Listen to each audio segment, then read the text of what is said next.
It's your girl Sky, also known as Lil Piglet. Welcome back to another YouTube video. We are about to watch a documentary made by Classics GG called The Original Call of Duty Champions. You guys should know by now, I love all things Call of Duty and Call of Duty Esports. And I put out a video a few months ago, literally going through the history of Call of Duty Esports, like from CWL to before then to CDL and everything in between. And they have literally made a documentary basically paying homage to the OGs of COD Esports, COD Esports. And yeah, we're about to get into it. It's looking to be a movie, I can't lie. It's gonna be interesting. All right, let's start.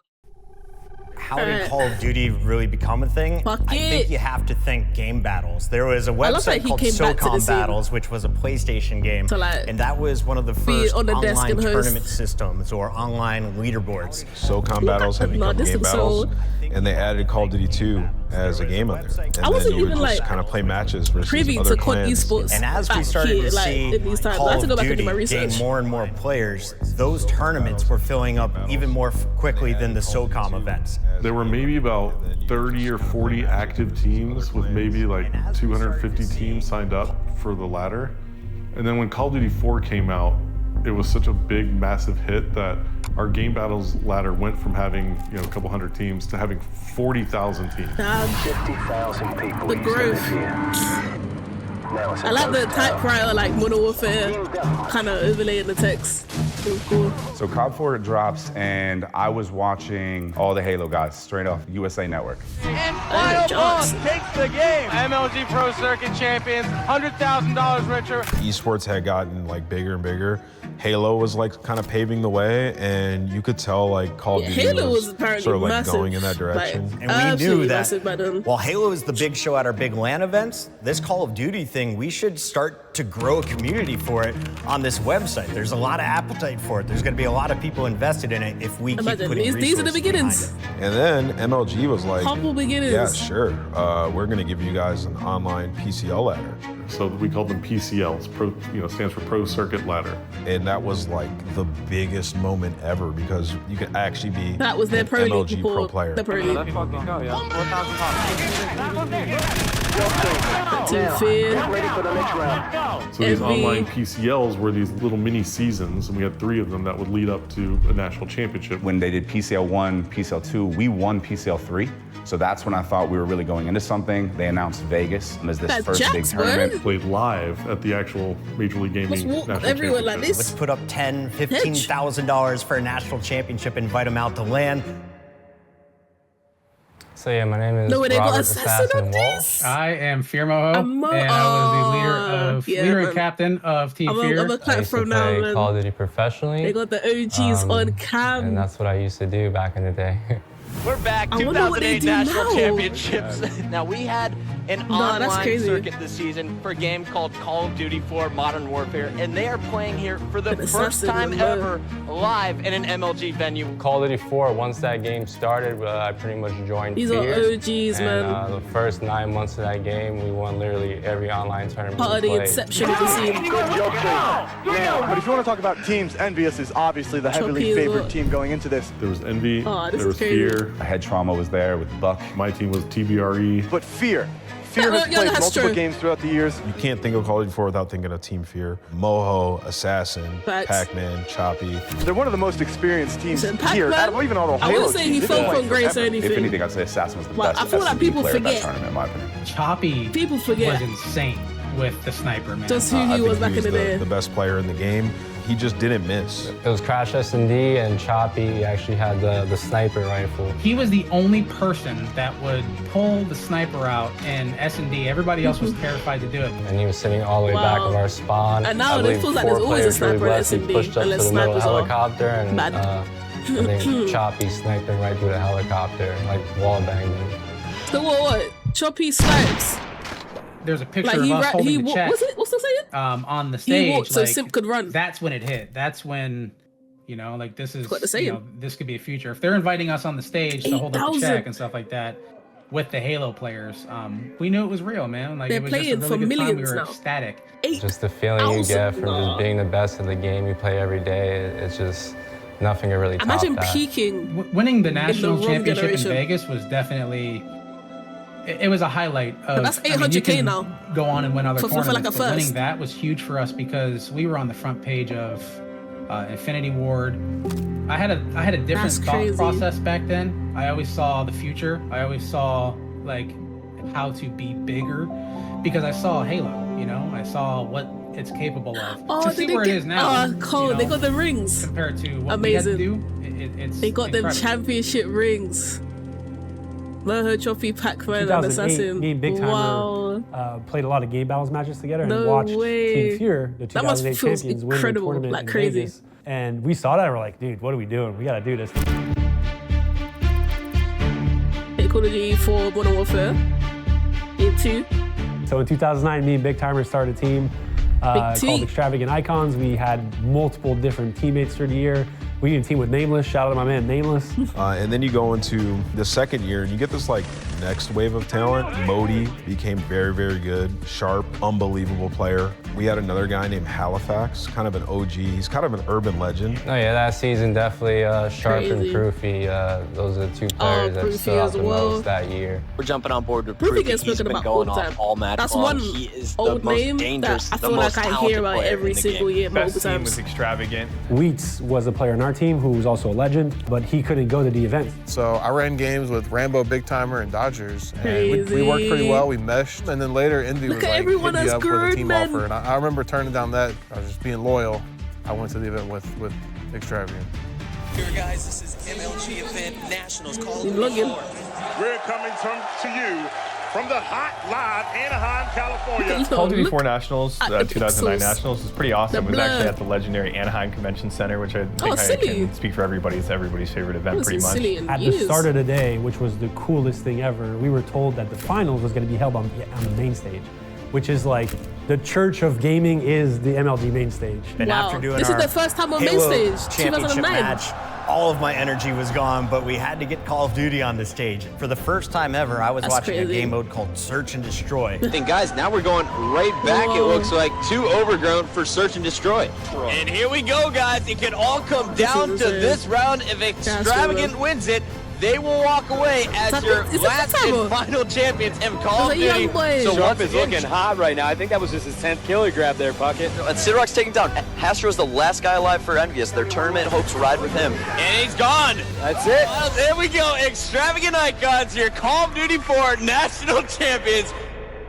And they didn't get any, like, well, they got money. Winning COD 4 like, no national ring. championship in 2009 was if they get a ring now, really kind of like the start of my it. professional career. No, $2,000 back then, you know, was a lot for a 15-year-old. I think our prize is $8 grand. We got to split it 4 ways. We were playing for money before. We were kind of making a little bit, but like that was when really you got the feel for something special was kind of starting. Not only for me and my team, but also just for the scene. It started like it was basically like the start of kind of what felt like was going to ramp up into something bigger. They all got their rings. Come on, man. Name me a better esport. Who does that? What, like... Modern Warfare 2 comes out, and man, the community just started. Come on, who does that, man? On game battles alone, there was more Modern Warfare 2 matches played daily than Gears of War and Halo combined. Not only was Call of Duty Esports doing good at the time, we had all the snipers coming in. People started making a bunch of YouTube videos. Call of Duty was like a cultural sensation. Call of Duty Modern Warfare 2. Hello, everyone. I think the biggest thing for me from MW2 is like that's when like live streaming matches started becoming a thing. Ever? Fwiz and Hastro, they decided, hey, can we start doing some online broadcasts? Welcome back to Game Battles Live. Yeah, I'm your host, Fwiz, and alongside me is Hastro this evening. And it kind of just started blowing everything up because everyone was like, it's just like a traditional sport. Like I can watch someone. I didn't ever get to see Fwiz and then you're watching the best like people commentate in real time. My team, I was on Extravagant. I had to go back and watch Big Timer, and Sidrock. Extravagant is going to be our online pro circuit number 2 champions without ever dropping a game, Hastro. I tipped myself on that. We were like 21-0 map count, insane. And then we went from there into the national championship. Welcome to Dallas, Texas for our national championships. Modern Warfare 2, their national championships will be taking place on Sunday with my boys Fwiz and Hastro broadcasting. I'm seeing Tekken 6. Like the teams that come to mind, you had Envy. It was AOX, Yeah, I remember Extravagant being strong. Those were kind of like the big dogs at the time. Optic had a team there. Nate shot Merc, Flawless Vengeance. Wow. Influence was always like pretty strong, but I felt like Extravagant was probably more of the favorite than Influence was at the time. They had tournaments prior, right? So yeah, but nothing to where I would have thought that team would win. So these guys are a young team, not very experienced with pro circuit play, but they have certainly proven themselves. They came in as underdogs. I got nervous. I'll admit it. I don't know if I've ever admitted it on camera. I got nervous as hell. I was like 16 years old, playing in person. Then we got third place where I always see this shot going in. So in like so many COD videos, I see that shot of Jacob. Call of Duty Black Ops was the best Call of Duty for competitive Call of Duty in terms of everything being on an equal playing field. Just like Counter-Strike is really based off of very few weapons in the game. We were all using the same gun, the FAMAS. Oh, so it was 8 FAMASs at basically all times. But another point for Fly Society. Nate shot there, comes up. I don't recognize some of these faces because it was pick it up, 1, 2, and 3 in place on A domination. This is JCap at its finest. And Black Ops 1 was going to be the first year for Call of Duty where all the events were going to be on land. I think it was everything for the Call of Duty community because we had always been in like Halo's shadow, I think, a little bit. We always wanted what Halo had. That's mad to me. Halo was I feel really stoked that Call of Duty Black Ops is on the circuit. FPS. The fact that we were finally able to get here is a really big deal. I don't think it can be stated enough like how big that moment was when it got picked up on the scene. So this is what it all comes down to. Our 6th event, the National Championship. The heavy hitters were Axe's team Leverage and then NBS and I would say Optic Gaming. I think those were like the big 3 that everyone was always looking at. I would just kind of sit there and watch everything every day. I would watch every scrim of every player of every team, and then we went into the National Championship and the team kind of like wrote themselves off. Like we all kind of just accepted where we were, and I think it was very positive for us to kind of implode. We saw the bracket and we thought like the bracket was like impossible for us. I think it was like we had to play Fear, and then we had to play Leverage, and then we had to play Optic. So to them, I mean, it was about pride. I mean, we talk about this all the time in esports. Pride was the leveraging factor. You play to win. You play because you care about it. You want to be the best. The hero up next, the hero of watching game. He managed to take one guy out. He takes Oh yeah, I remember this. Let's go. I've seen this clip so many times. I love you, man. Emotions must be crazy winning something like that. It felt like the best feeling in the world. I still to this day feel like it's the best feeling I've ever had in my life. It was winning the national championship at 17 because the sacrifices that went into it, it was a lot of sacrifices. I don't know, to me it was never about winning. It was always about having fun. And that's what it's always been to me. Like games, sports, anything is just about having fun, so yeah. We had such a great team that year, and Mutation was the best Slayer in the game, and Virus was the MVP, and Vengeance was like the guy who put us on, so it just felt really good to do with the day ones. Like getting recognition for what the team that we started with. We can all do our best to try to remember some of the craziest moments and the best times and the legacies and all that stuff. But sometimes it does take some type of like physical representation. Shout out to Censor on going out of his way to make sure that all the guys got their own championship rings, because it's moments like those are the things that you put on your desk or put on your wall that you're going to be able to remember forever, and it's something you can always look to. You look at the prize pools, like, it wasn't really about the money, it was just about the pride of competing and winning and being the best, so those national championships paved the way for COD championships, A lot of years, I mean, this is what we're talking, 15 years ago now. Been through a lot before that with my health, and then been through a lot since then with obviously different Rambo's job a real one, I'm not gonna lie. teams. It's obviously gets not easy to clowned, compete day in, day out. A lot of stress, a lot of happiness, a lot of highs and lows. Since the beginning. But getting this piece definitely reminds me of what it means to do what we do and be in this state that we are with something great like video games and making a living off this. He's been able to get a spot in a COD would not be where it is today. Well, COD Esports, should I say, would not be where it is today without these people. It's crazy. Thank you for everyone for making this happen. Yes, Rambo. Growing this scene to what it is today. This kills a crying, low key. Oh.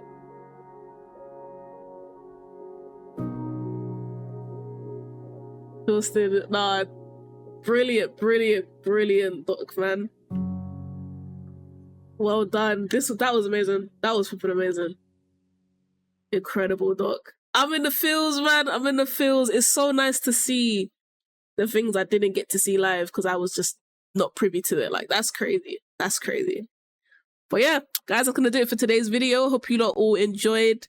Please do look out for more reaction videos, to more videos and pretty much anything. Documentaries, you know, comms from tournaments. And the one I'm looking out for, guys, the Optic Process video when it comes out, covering Optic's Champs Dub in 2024. That video's it's gonna be a movie. I don't care if it's 2 hours. We're reacting to it. But yeah, that's gonna do it for today's video. If you live in London and you are around on the 18th of August, the Too Good cast, me along with my fellow podcast hosts, are doing an event to watch party the Esports World Cup Modern Warfare 3 tournament. It's going to be the semi-finals and the finals. I am so gassed. I don't know when this video is coming out, but it will most definitely come out before the event. So if you're from London, if you live in London, you can make it down. Click the link in my description below and you will see the tickets. Hopefully there's still going to be tickets because the way they're selling right now, I will not be surprised if you look click on it and the tickets are gone. But that's going to be an absolute movie. We're going to cover that all over our socials. So make sure you're following the Too Good cast everywhere. Make sure you're following me everywhere. And I will see you all guys in the next video. I appreciate y'all. Peace.